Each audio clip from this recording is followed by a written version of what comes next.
Welcome everyone to the Clean Water series with Proline Fittings. I'm your host, Justin Giroux. In this week's episode, we're going to be taking a look at some common problems with pipe-in casing applications and ways that we can mitigate these issues. We're also going to be looking at ways to extend the life of metallic piping systems and prevent corrosion, particularly at the flange connection. Now, in case you missed the first couple of episodes, I do encourage you to check them out. The first episode, we interviewed the managing director of George Fisher Piping Systems and went through some of the fantastic products they have on the market here in Canada. And in the second episode, we interviewed the predominant expert on inflow and infiltration. And we really peeled back the layers of the onion with this issue and its prevalence in North America, and really the fact that it shouldn't be. We're proud to announce that the Clean Water Education Foundation is now registered in Canada. And to date, we've raised over $1,500 in cash and product donations for Canadian institutions that are set up to encourage education in waterworks operations. Now, this week's guest hails from Northeastern United States. He brings 10 years of industry knowledge with APS in and out of job sites and boardrooms, a vast knowledge of application references. Without further ado, welcome Rhett Pitre to the show. Hi, Justin. Hey, Rhett. So tell us about Advanced Products and Systems. Advanced Products has been around for 42 years now. Originally Advanced Products, APS, as we're also known. We started off in the oil and gas industry for offshore applications outside in the Gulf of Mexico on the sunny belt of the United States. So in the 1980s, the oil and gas industry had an oil crisis. So we started delving into different areas, including the water industry, mechanical industry, and petrochemical industry. Water industry has been very good to us. It's been a solid business for us ever since the 80s. So right now, Advanced Products has a lot of different areas and expertise within the cathodic protection of pipeline systems. So we are the now largest company in gasket manufacturing, actually the oldest company in gasket manufacturing. And we're definitely a world-renowned leader in the products we manufacture. Very cool. And what I like about APS is, even though it's in oil and gas industry, which of course is, arguably harmful, not arguably, it's harmful for the environment, but you're producing products that extend the life of piping. So it's just, it's adding sustainability to that industry. And then to be able to juke when times got tough and enter into the water and wastewater world, it's pretty amazing. Absolutely. Yeah, it's a well-roundedness. How we operate, it's our engineering capabilities, our sales capabilities, our overall customer service. No matter which industry we've been in, everyone's like this. So we keep expanding. For example, we just got into the electrical market. Oh, So well. we just keep expanding. Yeah, it's any time that I've had to deal with advanced products and systems, the feedback and the turnaround from your company is impressive. With engineering cut sheets, it's amazing how quickly you can produce them. So one of the products I wanted to jump into is casing spacers. I know that's something you provide. What is a casing spacer? Casing spacers, they originally started off, the first patent I ever found on them was 1909 for the oil and gas industry. There were no, the oil and gas industry is more stringent because of what you're talking about. It's definitely more hazardous in nature. So, the needs to inspect those pipelines and the products to go into the oil and gas pipelines are more stringent and more robust. So, casing spacers are 100-year-old technology, but the today's spacer of casing spacers is still developing. Products are developing, and APS is helping out in that industry. Before spacers, what contractors were doing was using wood skids, and wood is renowned to absorb moisture, rot away, and create microbiological breakdown of the pipes, which cause failures. So casing spacers started slowly developing, technology started changing, metals are used, polymers are used. So the spacers that we manufacture today, APS manufacturers, they're steel with powder coating, stainless steel, polymer. We also manufacture casing spacers with rollers, which is definitely becoming not an industry standard, but a leader in the industry as far as what they can do, because they reduce the stresses and the forces to push the pipe in by 70%. So it's quicker, less expensive for labor and machinery. And then we have a little patented aspect that it's anti-corkscrew feature. So yeah, it's a pretty amazing product. So let's just back up a second here and explain, because there's all kinds of folks that may be watching. You have a pipe going into a pipe, right? This is a pipe in a casing. And so the casing spacers, what is it there to do essentially? It's supposed to separate and maintain a strategic balance of the carrier pipe within the casing pipe. So anytime a carrier touches a casing, there's potential of grounding out during the cathodic protection testing. More essentially, this process is to position the carrier pipe centrally within or non-centrally within the casing to prevent galvanic corrosion. So galvanic corrosion, of course, will speed up the detrimental process of the pipeline failing.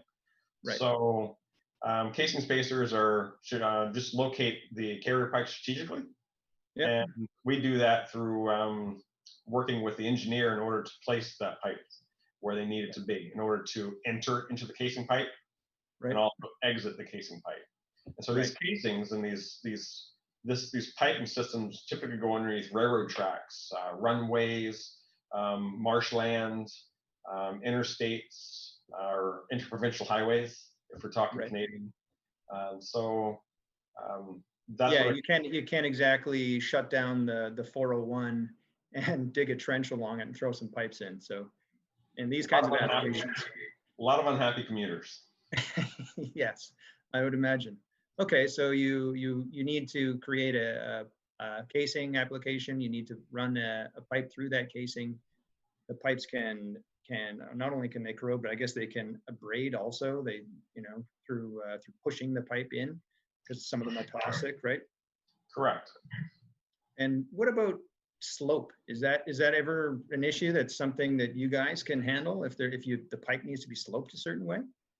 Sloping is generally done, is purposely done in the sewage applications. So sewage water always has to run downhill towards the sewer plant. So the jack and bore contractors and micro tunnelers, these are the guys that tunnel underneath the roadways, train tracks, airport runways, and so on and so forth.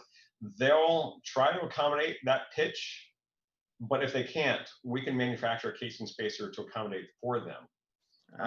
So we'll manufacture the spacers individually in order to accommodate the slope needed.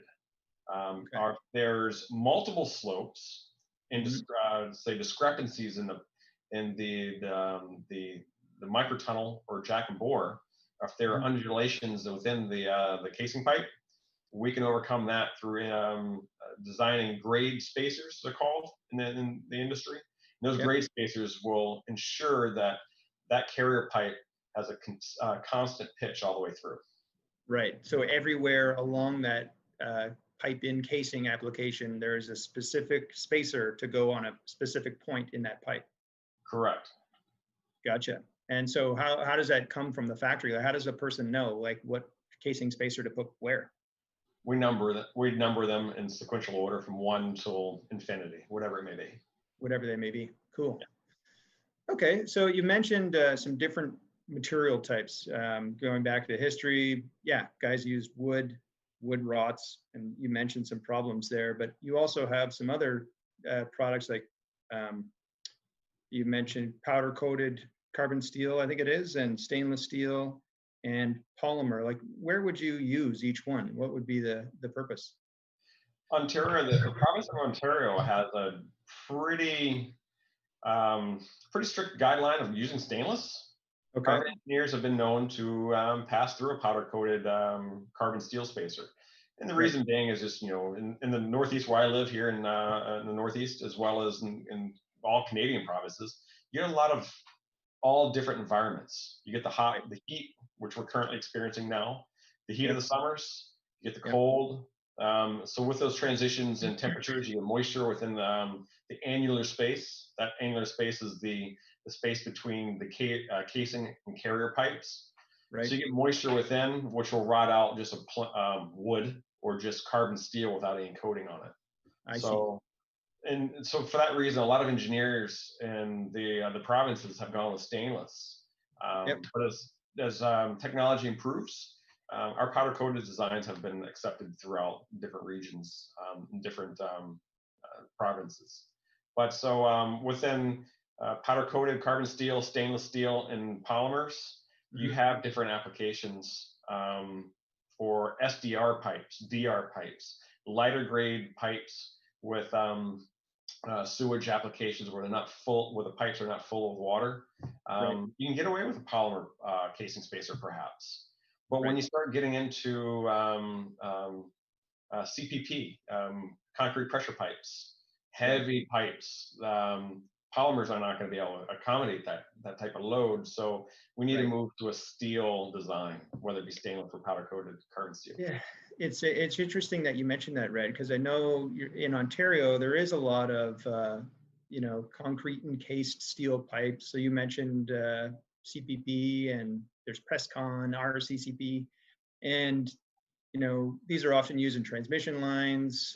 They're used in feeder mains, trunk lines, and in certain municipalities, I've noticed that a polymer type of casing spacer is on the spec, but correct me if I'm wrong, I don't think they can handle the weight of those types of pipes. There's several manufacturers outside of us, of course. There's one particular company that manufactures only polymer, and Okay. uh, with we're all great companies, but we all have our strengths and weaknesses. And like I was Right. saying, as I was indicating, polymers are not a great fit for heavy pipes. So Right. even though that specification is looking out for the best interest, or they think they're looking out for the best interest of the pipe system, Right. the polymer spacer would not be a good application. Yeah. So for many reasons, one, load capabilities, number of spacers needed to accommodate even a potential the load potentially. So if that load has, say, I did a pipe up in the Peel region. It was 101-inch diameter concrete pipe, and I want to say it was 800 and something foot-pounds per foot, which there's no way a polymer pipe is going to accommodate that. If you Right. were going to try, you would need to put so many per foot, center on center, which Right. time constraints, labor constraints, and material constraints, it's much better just to go with a steel design. Right. Yeah. And you So mentioned, yeah. Sorry. does Go the ahead. there's a time and place for everything. Mhm. I do like polymers because they don't corrode. Right. But Probably cost effective too, right? that's right. Yeah. But they're not the right product for every application. Now, you mentioned rollers. I know a little bit about the Apogee Aero casing spacer. It's a pretty cool product. Can you tell me more about that one? So the Apogee Aero has been it's been in the works for a while. We started off with rollers 12, 13 years ago, and our roller technologies were outweighing everyone else in the industry. Right. What we could do with the rollers was allowing jack and bore contractors and microtunnelers to push the pipes in 2-3 times the speed of what they could before. Well, we were using a different design of roller, and as technology changed, we decided to manufacture our own. So now we're able to control, the materials, the weight, the load capacities, the Right. design. So our Apogee Aero came along, and it's enabled contractors to push heavier pipes, not only quicker, up to 70% less coefficient of drag, less machinery to be used. Right. Instead of using hydraulic rams, they can now use just their excavators and the snatch block and some cabling to pull in. Wow. Yeah. So, and then we have the anti-corkscrew feature, which is encompassed within the name the Apogee Aero. The arrow meaning true straight line. So the anti-corkscrew feature, if anyone has experienced corkscrewing in the jack and bore microtunneling industry, that's when the carrier pipe wants to spin within the casing and it topples over, creating a whole slew of issues from grounding out against the casing pipe, bell and spigot joints rupturing, the pitch and slope of the carrier pipe no longer being proper. So the Apogee Aero allows the carrier pipe to go straight and true without such needs to install guide rail systems, such as angle iron or C-channel within the casing pipe. Now, those guide rail systems, in order to install those, you're going to pay a gentleman or a fitter, a welder, to get inside a cramped, confined quarters with hazard pay, and in the States we call it OSHA. So it's time and materials are saving money on the backside, but the initial cost of the casing spacers, a few percent more. So the offset of the benefits is much, much greater using an Apogee Aero. Yeah. So it's amazing that that it's not something that's automatic, but it's a new product. It takes time to get out there, but you consider 70% reduction in friction, the distance that you can push the pipe, and with lesser equipment, as you mentioned, you don't need a welder to put in guide rails. There's so many advantages of using the Apogee Aero. And it's interesting. I was chatting with a guy, an industry professional in the Ottawa Valley last week and 2 weeks ago, and he had mentioned that the corkscrew issue was predominant in some installations that had occurred there recently. So we had some discussions about the Apogee Aero. I think it's going to be a product they use in the future. And actually, a colleague of mine out in Western Canada has had quite a bit of success with the city of Calgary and the Apogee Aero, where they have determined that it is the product that suits the bill, particularly with heavier pipes.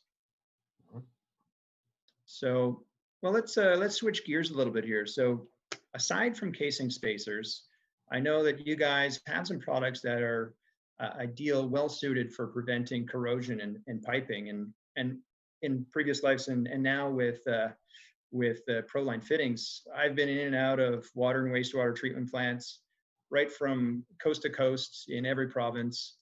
And one thing that I've noticed that's reoccurring in every plant I've gone into is corrosion. And typically I see the corrosion occurring at the flange connection. And it's only recently that, the last couple of years, I learned about your company, APS, and some of your products. So can we talk a little bit about the solutions you have for corrosion at the flange connection? Flanges are certainly one of the first to go. And to replace a flange due to the corrosion is an expensive thing. You have to take the lines, the system down, and then remove the flange and re-weld a flange if it's not too far gone. If it's too far gone, you have to remove it, but perhaps you can sandblast it and recoat it with different different paints and epoxies and products. But advanced products and systems, we manufacture isolation gasket kits. As I said earlier in the session, we are the oldest name in the cathodic protection gasket, isolation gasket industry. So what this does is an isolation gasket. If you have two flanges, you have a flange A and a flange B, perhaps they're made of dissimilar metals, cast iron and ductile iron, stainless steel, cast iron, so on and so forth. The least noble of those metals are going to corrode. The least noble meaning the weakest the metal will corrode first. So there's multiple metals within that system. You have the bolts, you have the flanges. Some gaskets are even steel themselves. We manufacture a steel cord gasket. But our gaskets are made of dielectric materials that when the flange is made up, there are no metals touching. So including the bolts. So the gasket is made of a dielectric material. The seals are manufactured to meet the media going through the piping system, whether it be water, wastewater, petrochemical, and so on and so forth. But for water and wastewater, it's EPDM, nitrile, Teflon, Viton. So our gaskets and our dielectric sleeves and washers to keep the bolts from touching the bolt holes, all keep metals from touching. And so these products that I'm mentioning are just part of the system in order to help prevent corrosion on the flanges. I know that there's other products and other products that Proline carries to help mitigate corrosion on flanges as well. And Advanced Products also manufactures caps called Rattled Nut Caps, which go over the bolts to keep the bolts from rusting. Because what happens when a technician or a fitter tightens a bolt? He's using his wrench on the bolt, which is marring that surface. So if it's a Teflon coated bolt, now you have a marred surface and you're getting corrosion there. So we manufacture a cap that goes over. But our gaskets are used all over the world. We manufacture them up to 144 inches in diameter. Funny fact is we've actually designed a gasket and built a gasket and helped install a gasket 32 feet in diameter for NASA. So largest gasket, isolation gasket in the world. And we're currently going for the Guinness Book of World Records for that one. We're filing for the paperwork. Oh, cool. Yeah. Very cool. Yeah, it's interesting. Like I think the most common is EPDM, right, for a gasketing material, but a flange isolation kit to separate the metal to metal contact, even at the bolts and nuts. That's something I don't think is used very often inside of a water or wastewater treatment plant. It's probably something that needs to happen right at the beginning, right? This is a product that needs to be specified in order to be installed, right from the beginning. It's not, isolation gaskets are part of the cathodic protection process. And cathodic protection is not a new terminology, but now people out of high school are going into college to study cathodic protection engineering, CP engineering. So as the industry is growing, a lot of these engineers have come from the oil and gas, and they're transferring over to the water and wastewater industries, and that knowledge is making into the treatment plant industry as well as the distribution pipelines. But we need that to happen because as water becomes more of a precious material, and we're starting to realize how many gallons of water we're actually losing into the earth. And cities are not getting paid for that water that's being lost. They can't bill for that water. The end users, the homeowners, the commercial buildings, that sort of thing. Cathodic protection gaskets help out with making sure that flanges don't leak. That's right. Yeah. Yeah, the rust is gone. The dripping flange that's normally just accepted is no longer an issue. It really is a great product that when you look at the overall cost of an installation, it's kind of a drop in the bucket just to add a It flange sure is. Yeah. When you're building a multi-million-dollar treatment plant, Washington, D.C. in the United States has Blue Plains Wastewater Treatment Plant, which is a multi-billion-dollar plant. It's always, the evolution of that plant is always occurring. There's something always going on there. Gaskets are an essential part of these designs, because if you're building a plant of such magnitude in dollars, you might as well protect the investment by installing a gasket at the entrance of the treatment plant and the exit of the treatment plant, because what you're trying to do is minimize stray electrical currents create galvanic corrosion as well. Right. Trying to create a gap between currents coming into the building and disrupting the pipeline system within the building.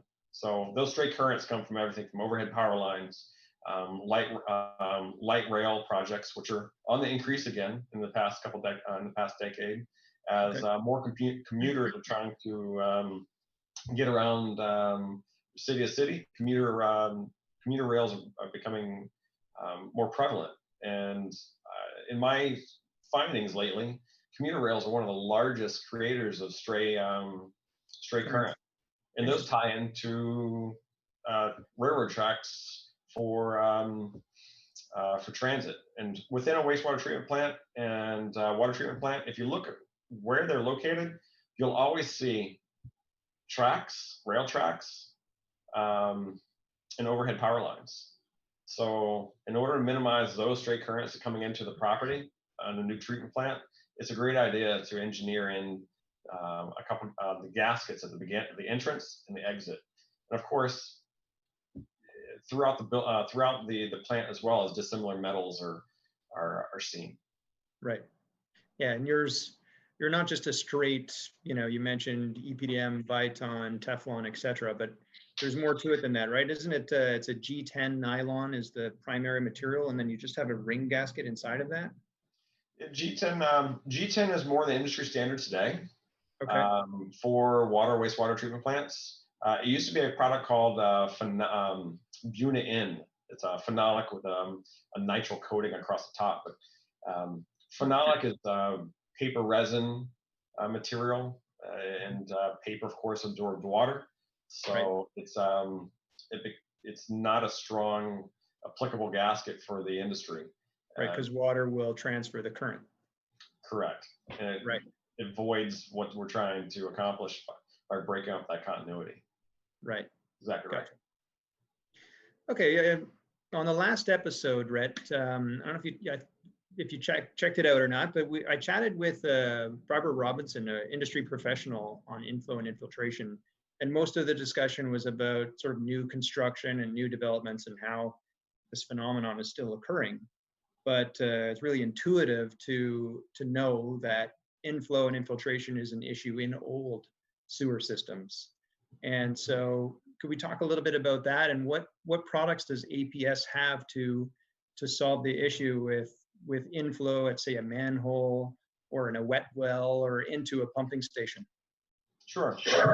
We manufacture a mechanical seal. It's a modular mechanical seal that when you tighten up the nuts and bolts, it creates pressure against the rubber links, and it expands in order to fill an annular space. So if you have a pipe going through a vault, a manhole, into a building, whether that pipe be domestic water, sewage water, these links wrap around the carrier pipe, are pushed into a core drill hole or a wall sleeve, and when they're tightened, they fill that gap and create a watertight seal. 90 pounds head pressure, 40 psi, and we manufacture those seals for different applications, whether it be just common applications, found for groundwater, just black EPDM. We manufacture fire-rated seals, high-temperature seals for steam lines, and we also manufacture a fire-rated seal as well. So as the industry expands, realization that certain chemicals within treatment plants are not as good and perhaps flammable, fire-rated seals are becoming more applicable within our treatment plants as well. So as Yeah, that's it. technology grows, things change. The industry standard used to be just be the black EPDMs, but Right. people are becoming more knowledgeable. Well, it's interesting. In the mechanical world, you see a lot of fire stop collars going when you have wall penetrations, ceiling penetrations, etc. But inside of a plant, water or wastewater treatment plant, the code changes a bit. But really, there's no reason why there shouldn't be a UL approved fire rated mechanical seal. As far as I know, you guys are the only ones that have one. There are other companies out. There's Okay. one company out for sure, and the other one I believe is dropping their line. Okay. So there's two manufacturers for certain, us and another company. Yeah. But for sure, as a former contractor myself, what we used to do is buy the black EPDM seals, which are the industry standard, and we would put a caulking, whoever the manufacturer may be, would put a fire caulking over it. But Okay. fire caulking is a mess, and Yeah. it has its time and place. And it's also you're doing a redundant action. You're installing two items rather than one. So Yeah, and exactly. It's not it's not watertight on its own, but if you want to protect your pumps, right, from being submerged and damaged, or any kind of electrical equipment in like a basement room type of thing, and you also want to prevent fire from spreading, it's the perfect solution. right. Yeah, and I'd say we've been promoting, of course, APS for years, and it's only the last few years that we've really seen a huge ramp up in interlinks, mechanical seals, and some of the feedback that we've been getting from the folks out there using them is it's really just an intuitive design with the pressure plate, where you're able to get a socket on, something as simple as getting a socket onto a nut is something that contractors really are appreciating and preferring with the interlink seal. The fact that they were removable as well. The alternative is using a hydraulic cement or something of that nature, where you would have to jackhammer and out chisel out in order to maintain the carrier pipe going through. With interlinks, you can untighten them and push them, or pull them or push them out, and Yep. It's serviceable. And there really is no limit as well, right, to the diameter of the pipe, and it's a very small limit to the diameter of pipe and core hole, if you will, right? You can pretty much seal any annular space and prevent inflow and infiltration. Our links are designed to handle a range of annular space. That's the space between the OD of the carrier and the ID of the wall sleeve or core drill hole. Okay. So that annular space, we have certain models, 21 different sizes to be exact, Yep. the most in the industry. So these different models, model numbers from 200 to 700, they're able to fill different annular spaces. And if it's such a large annular space, we've been known to double them up and use multiple wraps in order to create a watertight seal. Yeah, it's pretty incredible what you can seal with those interlinks, and they're simple, right? It's like putting together Lego. And another thing I really like about the product, it's a simple thing, but your online calculator gives two recommendations typically for an installation. So, depending on the product that you might have available close by, it gives you a couple options in terms of creating that seal efficiently. Yeah, our calculator is developed and it's grown over the years. Okay. As we went from 15 seals to 21 seals, or actually 16 seals to 21 seals, we needed to let our distributors like yourself know, what's the easy, or we needed you guys to have an easier way of sizing, rather than doing the long math calculation of actually writing out and doing all the division in order to figure out what models were needed. So the online calculator has been a lifesaver for a lot of contractors, a lot of distributors to figure out what they need. That's at apsonline.com, and look under interlinks, you can find the calculator. So every day I try to travel. Well, with COVID here, that's been happening. Traveling's not been occurring, but this morning I was at a job site and we were doing the interlinks calculator, and the contractor love the fact that there is a percentage bar that shows him, the best option out of the two in order to use. Yes. Yeah, it really is dynamite, and it'll get you out of a jam, having that calculator available. So Rhett, it is time to put you on the spot. So of course, as part of the Clean Water series, as I mentioned earlier, we've now registered the Clean Water Education Foundation. And so part of that is developing product and cash donations for our institutions here in Canada. And so I'd like to ask, what is APS prepared to do for the Education Foundation? Education is key. I'm a strong proponent of education. In order to help out interns and vocational type students, we are donating a slew of products in order to help the students learn about what we manufacture and how they're applicable to the industry. I've seen a lot of different contractors out in the industry not knowing how to use our materials, and our materials are here to stay. Our designs of materials are here to stay. So when some of these students get out into the field, it's always best that they know how to do things. Preparation is always key in my mentality. If you go into something not knowing how to do something or not educated on the product, it always makes things more rough. So yeah, we'd be happy to donate a slew of materials, interlinks, gaskets, casing spacers to the foundation in order to help out with education and training. Oh, that's fantastic. And I think it's so important to, as a student, to be able to touch and feel and see, the products, in the flesh, as opposed to just reading about it in a textbook. So that's awesome that APS is going to be doing that. I really appreciate that. Oh, you're very welcome. Okay, so what we're going to do here is, Rhett, if you will, pick a number between 1 and 14. I'm scared about this one. I'm an evens guy. Let's go 6.